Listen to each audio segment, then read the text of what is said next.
Hello and welcome to another gauge demo from fitgauges.com.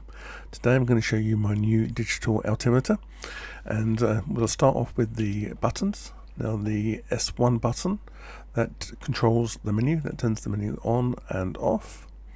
The S2 button isn't used in this. There's a development mode if you want to long press it, but I would leave that alone. There is also a toggle LED color on the S5 button, so you press S5 and you can toggle through the available digit colors. S6 will toggle between ground and sea altitudes, so ground will be radio height and sea will be barometric height. Okay, so now onto the dials. The right dial does the barometric pressure changes, so you can make the change to the INHG values and the HPA values, and that will go up and down. And the left dial will press the standard button, so either clockwise or anti-clockwise press of the left dial will reset the pressure values to the standard defaults. Okay, so now also the right dial controls this warning altitude pointer. So to activate the editing for this, if you press and hold the S6 button, the pointer will turn green. Now the left dial was changed to out, and you can now adjust the altitude dial with the left dial.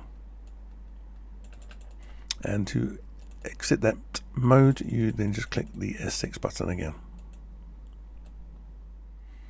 And on the main dial we have a needle which shows the altitude units in hundreds, and we have the main altitude showed as a digital format at the top. Now on the left hand side in the sidebar, which is optional, you can turn that off if you want to, you have a vertical speed indicator, and this will show you your speed in feet per minute up and down. When the light is lit green, your level flight roughly, and then if that was to show red, then you're descending or ascending way too fast. Okay, so when your altitude falls below the warning altitude, you'll see a red light will light here on the GND button, and also you'll get a little dot, the same color as the digital display, appear up here by the number 2 key as well. And now I'll show you the menus. The S1 button will activate the menu.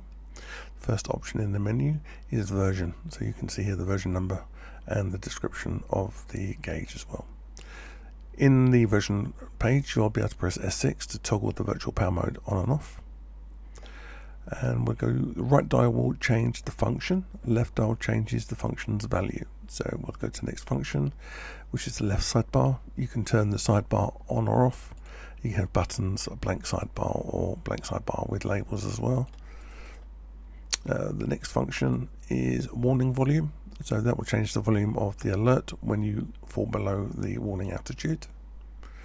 Next function is set warning altitude. This is similar to doing the pointer editing outside of the menu. You can just change the value of the warning within the menu itself. Next function is the sea and ground level, same as pressing S6 outside of the menu. I do this so that you can reprogram these buttons if you want to use them to do something else, and you can still then access the functions of the gauge as well within the menu. So we can change that from sea level, barometric, and ground level radio altitude. Next function is the glass reflections on and off. You can turn those on and off with the left dial. The next function is the background style. There are 7 different background styles, the same with all my other GA gauges. And if you make a change to this gauge, then all of the other GA gauges will follow suit. And you can change that to one of 7 different design styles. Now I haven't shown this yet on my gauge demos, that this little preview button here enables you to hide the menu. So you can still control this menu function, but you can actually hide it. So if I press the S1 button, you can see the eyeball turns blue.